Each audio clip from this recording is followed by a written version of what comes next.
시편 47편 1절에서 9절의 말씀을 보겠습니다.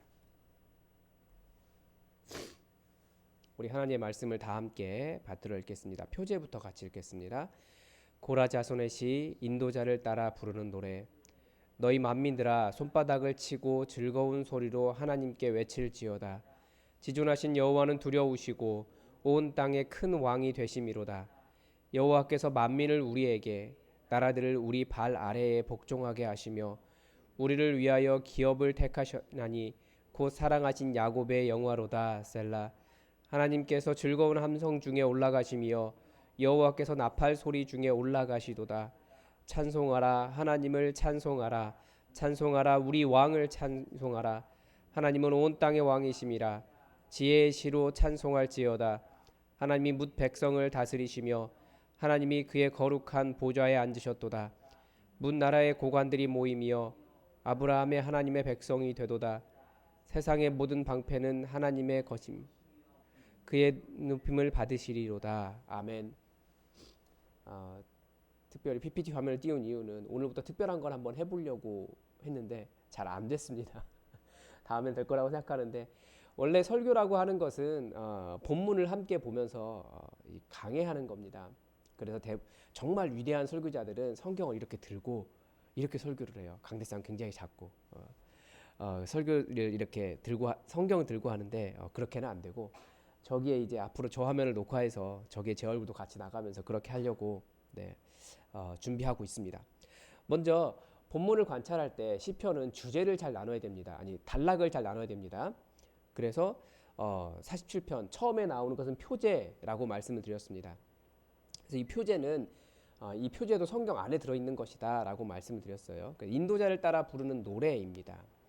그 다음에 첫 번째 1절에서 찬양을 요청을 하죠. 너희 만민들아 손바닥을 치고 즐거운 소리로 하나님께 외칠지어다. 아마 악기가 별로 없을 때였나 봐요. 그러니까 모든 사람에게 손바닥을 치면서 즐거운 소리로 하나님께 찬양해라 라고 이야기하는데, 찬양의 이유가 이제 2절부터 5절까지 나옵니다. 그게 뭡니까? 그리고 6절에 다시 한번 찬양의 요청을 합니다. 찬송하라. 하나님을 찬송하라. 찬송하라. 우리 왕을 찬송하라. 다시 이유가 나오죠. 하나님께서 어떤 분이신지. 찬양의 요청, 찬양의 이유, 찬양의 요청, 찬양의 이유, 이렇게 크게 두 단락으로 나누어져 있습니다. 2절에서 그런데 왜 찬양을 해야 되는가? 지존하신 여호와라는 표현이 나옵니다. 이 하나님 때문에 찬양하는 거예요. 그런데 이 지존하신 여호와라고 하는 표현이 사실은 그 원어로 보면 야훼 엘리온이라고 되어 있습니다. 이 엘리온이라고 하는 말이 예전에 성경대학에서 한번 말씀드린 적이 있는데, 멜기세덱이 아브라함을 만났을 때 여호와라는 말을 하지 못하고 엘 엘리온이라고 이야기합니다. 그러니까 이게 이 엘리온이라고 하는 말이 그 이스라엘 주변 지역 모든 세계에서, 이스라엘 주변 지역 모든 곳에서 사람들이 하나님을 통칭할 때, 그것도 최고의 하나님을 부를 때 사용하던 단어가 바로 이 엘리온이라고 하는 단어입니다. 그런데 아브라함이 그때 멜기세덱을 만나고 난 다음에 엘리온이 아니라 엘리온은 야훼다라고 하는, 엘리온이 누군가 여호와 하나님으로의 이런 전환이 이루어지는데, 오늘 본문에서도 다시 한번 이 일이 일어납니다.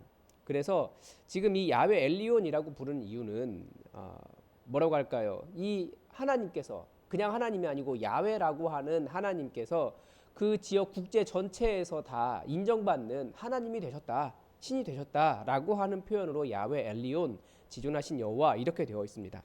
그래서 왜 그분을 찬양해야 됩니까? 그분은 온 땅의 큰 왕이세요. 네. 그리고 여호와께서 만민을 택하셨습니다. 만민을 우리에게, 그리고 나라들을 우리 발 아래. 이게 이렇게 전환을 하니까 PPT를 띄우니까 깨지네요. 이 위치가 틀리게 나오네요. 아무튼 이렇게 우리 발 아래 복종하게 하신 분이십니다. 지금 어떤 상황인지 보이십니까? 이게 지금 전쟁에서 이긴 거예요. 우리 발 아래에. 그 승리자가 원수의 목을 받고 있는 장면과 똑같은 거죠. 그리고 우리를 위하여 또 기업을 택하신다. 그러니까 모든 나라를 지금 다 나의 기업으로 만들었다라는 거예요. 곧 사랑하신 야곱의 영화로다라고 이야기하는데, 기업, 야곱의 영화, 이것이 뭐와 관계되냐면 다윗이 기업은 약속의 땅이고 야곱의 영화는 다윗이 정복한 주변 국가들을 이야기합니다. 그러니까 하나님께서 지금 전쟁을 통해서 그 주변 세계를 전부 점령하신 것을 보여주고 있는 겁니다. 그리고 이제 5절에서는 이게 지금 하나님께서 즐거운 함성 중에 올라가시며 여호와께서 나팔 소리 중에 올라가시도다라고 하는 말은 무슨 말이냐면, 전쟁이 끝나고 난 다음에 보통 주변 세계들은 자기의 신상, 어제 수요 예배에서도 말씀드렸는데, 고대 세계의 전쟁은 신들의 전쟁이기 때문에 결국 그 전쟁에서 승리했다라고 하면 왕이 승전가를 부르는 것이 아니라 그 신상이 승리한 그 승전하는 그 장군으로서 맨 앞에 나가서 올라갑니다. 그 신전에 이렇게 두게 되는 거죠. 전쟁을 함께 나갔으니까. 이스라엘도 마찬가지예요. 여호와의 궤가 나갔기 때문에 지금 여호와의 궤가 승전하고 여호와의 궤가 올라가고 있는 거예요. 들어오고 있는 거예요. 그 궤가 있는 곳으로. 그러니까 그 함성 중에 와, 우리 여호와께서 승리하셨다, 우리 하나님께서 승리하셨다라고 하면서 사람들이 함성을 지르고 나팔 소리하고 그러면서 여호와의 궤가 이렇게 들어가고 있는 장면을 지금 묘사하고 있는 겁니다. 이게 첫 번째, 전쟁의 상황에서 우리를 이기게 하시기 때문에.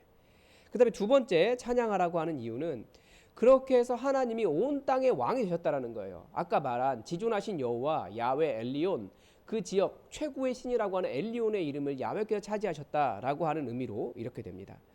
그리고 그러니까 온 세계를 다스리시는 하나님, 온 세계의 주인이 여호와가 되셨기 때문에 하나님을 찬양하라는 거예요.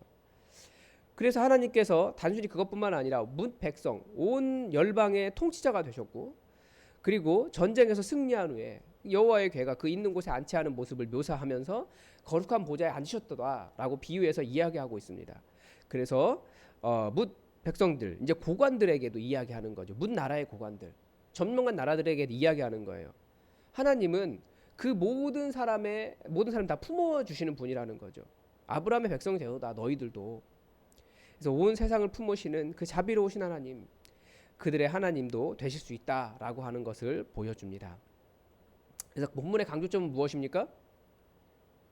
온 열방과 세계에서 승리하신 하나님이에요. 온 세계 주변에 하나님이시라는 것을 보여주고, 그렇기 때문에 핵심 주제는 이 온 세상에 지존하신 여호와 하나님을, 야훼 엘리온을 너희의 하나님으로 모셔라, 그분을 찬양해라, 이렇게 본문을 볼 수 있습니다. 그래서 연구와 묵상은 객관적인 깨달음이에요. 개인적인 깨달음이 아니고, 연구와 묵상을 보면 첫 번째는 저는 온 세상의 주인과 통치자이신 여호와 하나님을 보았습니다. 이것이 무엇입니까? 우리가 이 땅에서 회복해야 될 하나님 나라예요. 그리고 이 온 세상이 전부 다 죄로 깨어져 있습니다. 죄로 깨어져 있다는 말이 무슨 말입니까? 하나님을 자기의 통치자로, 자기의 주인으로 모시지 않는다는 말이에요. 그래서 우리가 복음의 핵심이 뭐가 있습니까? 결국 예수 그리스도를 내 안에 주인으로 모시는 것이 핵심이에요. 그래서 온 세상에 우리가 복음을 전한다라고 하는 것은 하나님의 통치, 우리의 주인과 온 세상의 통치자 되시는 하나님의 통치를 한 걸음씩 이루어가는 것입니다. 그게 우리가 세워야 될 하나님 나라라는 것입니다. 그리고 두 번째, 결국 누가 어떻게 우리가 하나님 나라를 세워드릴 것이냐, 그것이 바로 우리의 승리로 여호와 하나님을 높여드리라는 거죠. 그래서 요한복음 15장 8절에서 너희가 열매를 많이 맺으면 내 아버지께서 영광을 받으실 것이다, 그리고 너희는 내 제자가 될 것이다, 그렇게 말씀하십니다. 그래서 우리가 어떻게 그 복음을 통해서 열매를 맺고 그것이 우리의 승리다라고 하는 것을 기억할 필요가 있습니다. 그러니까 우리의 승리가 무엇입니까? 뭐 다른 사람을 이기고 더 높은 자리에 올라가고 더 좋은 명성을 얻고, 이것도 좋은 승리긴 하지만 그것을 승리라고 보기 시작하면 우리가 또 다른 우상을 섬기는 것과 비슷합니다. 우리의 승리는 한 걸음씩 복음을 전하면서 사탄에게 굴복하고 세상 풍조를 따라가는 사람들에게 정말 그들의 주인을 여호와 하나님으로 바꿔주는 일이 우리가 맺어야 할 열매라는 겁니다. 그리고 우리가 예수 그리스도 안에서 이루어야 될 하나님 나라가 무엇인가 다시 볼 수 있습니다. 본문과 약간 좀 어감이 틀려요. 지난주 주일에 본 말씀인데, 이방인의 집권자들은 그 위에서 주관하고 자기 임의로 주관하고니까 자기 마음대로 하는 거예요. 또 고관들은 권세를 부리는 그것이 너희가 보통 세상의 권력이라고 생각합니다. 그러나 예수님은 섬기라고 말씀하셨어요. 너희의 나라는 섬기는 나라다. 도리어 섬기려, 예수님마저도 섬기러 오셨다라고 말씀하셨습니다. 그렇기 때문에 우리가 교회에서 내가 더 높은 자리다라고 생각하는 것들은 사실은 더 섬기기 위한 자리예요. 자기의 권위와 특권의식을 내려놓고 더 많이 섬기기 위해서 직분을 갖는 거지, 내가 더 높은 자리에 올라간다라고 생각하고 직분을 받는 것이 아니라는 것도 볼 수 있습니다. 그래서 예수님의 방법은 무엇이냐? 집권, 권세, 굴림이 아니라 섬김을 통해서 하나님 나라를 성취하는 겁니다. 얼마나 멋있는 나라입니까? 이런 나라가 이루어진다면 완전히 다른 나라겠죠. 그런 나라를 꿈꿔야 된다라고 본문은 또 우리가 적용할 수 있습니다. 저의 느낌은 뭐냐면, 이건 객관적인 깨달음입니다. 느낌은 객관 잘못 썼네요. 주관적인 거죠. 완전히 자기의 주관적인 느낌이에요. 저는 하나님 나라에서 어떤 일이 일어나기를 바라는가라고 하는 고민을 정말 많이 합니다. 왜냐하면 자꾸 사람들이 이겨야 된다라고 이야기해요. 원수의 목을 밟고 전쟁에서 승리하고 교회의 권세가 강력해지고, 그래서 뭐 어느 정도까지 강력해지면 될까요? 이 로데오 지역이 예수품만 상가 뭐 이렇게 바뀌는 거 사람들 원하는지 모르겠어요. 아니면 길 이름이 예수품만 교회라고 바뀌는지 그걸 원하는지 모르겠어요. 그런 게 승리가 아닙니다. 그게 승리가 아니라 예수님의 십자가에서는 그런 일이 그렇게 하나님 나라를 이루지 않았다라는 거예요. 우리의 승리는 그런 식으로 이루어지지 않습니다. 정복하고 원수의 목을 받고, 물론 사탄의 목을 밟아야죠. 그것과는 다른 겁니다. 예수님의 십자가는 그런 식으로 하나님 나라를 이루지 않았다, 섬김이었다라고 하는 것을 다시금 좀 보았습니다. 그래서 저의 적용은 무엇이었냐면, 또 우리의 적용이겠죠. 우리의 적용, 하나님 나라를 세워가는 건데, 하나님 나라는 온 세상의 주인이신 하나님의 주권을 회복하는 일이다. 사실 하나님의 주권은 이미 회복되어 있어요. 그렇지만 우리가 하나님의 주권, 이루어지지 않고 있는, 사람들이 하나님의 주권을 이루지 않고 있는 곳이 있습니다. 바로 사람 안에서 그러는 거예요. 세상 풍조를 따라가고 공중권세 잡은 자를 따라가고. 그래서 이 일이 결국 한 사람씩 예수님을 영접하게 되고 하나님을 주인으로 모실 때 일어난다라고 하는 것을 기억하면서, 그래서 우리는 전도해야 돼요. 그런데 우리는 전도한다고 생각해요. 커피잔을 돌리고 뭐 전도지를 나눠주고 뭐 그런 것을 통해 전도한다라고 할 수 있지만, 보니까 전도는 조금 더, 그것도 전도라고 할 수 있지만 복음을 정확하게 제시하고, 영접하지 않아도 괜찮아요. 전도를 한다는 것은 분명하게 제시하는 거예요. 선택은 그 사람이 하는 거죠. 그래서 복음을 전하는 일을 더 명확히 할 수 있도록 해야겠다라는 생각을 적용을 했습니다. 두 번째는, 하나님 나라가 이루어지지 않는 것은 결국 내 안에서 이루어지지 않습니다. 우리 어제 말씀에서도 보았지만, 소도 자기의 본능을 거스르면서 하나님의 나라를 따라가요. 하나님의 통치에 복종합니다. 그런데 사람은 하나님을 왕의 자리, 왕의 보좌에 올려드리지 잘 못합니다. 그런 것을. 내가 하나님을 왕의 보좌에 올려드릴 때 하나님은 왕이 되신다.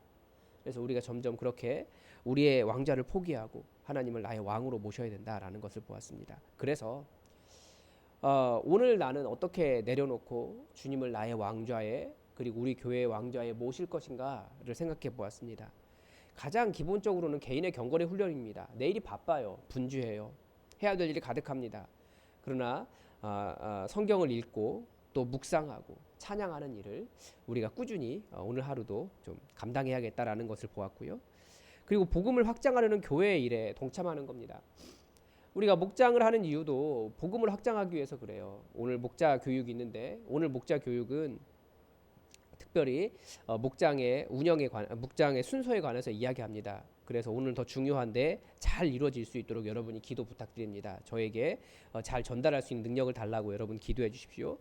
그리고 다음 주부터 이제 복음 전파에 대한 강의를 준비하는데 이것도 잘 될 수 있도록 여러분 준비해 주십시오. 기도해 주십시오. 그리고 목원들에게, 우리 목자들 그리고 목원들 서로 좀 연락하면서 이것이 또 교회 일에 동참하는 겁니다.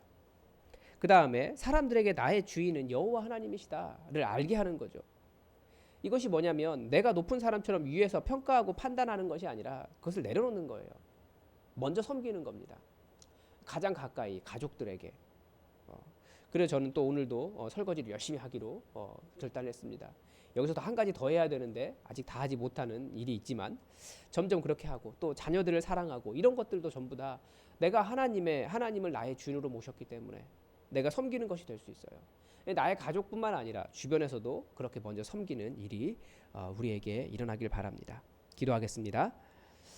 하나님 아버지, 오늘 하나님의 나라가 어떻게 이루어지는지에 대해서 보았습니다. 하나님, 우리가 하나님을 찬양한다라고 하는 것이 단순하게 우리가 하나님께 온전한 영광을 올려드리지 못하면서 우리가 생각하는 승리로 하나님 나라를 확장하며 하나님께 영광을 돌린다라고 착각하지 않게 하시고, 예수 그리스도께서 우리에게 가르쳐 주신 그 하나님 나라를 이루는 방법을 따라 우리가 또 우리 주변에 하나님 나라를 하나씩 확장해 갈 수 있도록 도와주시옵소서. 무엇보다도 오늘도 예수 그리스도의 복음이 온전하게 전해짐으로 말미암아 사람들이 한 사람 한 사람씩 복음을 받아들이고 영접하고 그들이 새롭게 하나님 나라를 깨달아 하나님 나라가 점점 확장될 수 있도록, 우리를 통하여 그 하나님 나라의 승리가 이루어질 수 있도록 주님 역사하여 주시옵소서. 그래서 뭇 나라의 고관들이 여호와 하나님을 자기 하나님으로 모시는 역사가 일어나도록 오늘 하루 우리를 사용하여 주옵소서. 우리가 또 어떻게 하나님 나라를 확장할지 오늘 하루 잘 살아가기를 원하오며 예수님의 이름으로 기도드립니다. 아멘. 여러분, 교회 공동의 기도 제목 가지고 함께 기도해 주시고요. 또 환우들을 위해서도 계속 기도해 주십시오. 저는 이제 오늘 오전에 강의를 하나 만들고 또 강의를 녹화를 하고 또 오후에 또 목자 교육 만들고 또 저녁에 목자 교육합니다. 여러분, 이 모든 과정 가운데 하나님께서 최철규 목사에게 지혜를 좀 주시고 잘 가르치고 또 사람들에게 잘 전달할 수 있는 능력을 달라고 여러분 함께 기도해 주시기 바랍니다. 우리 다 함께 기도하겠습니다.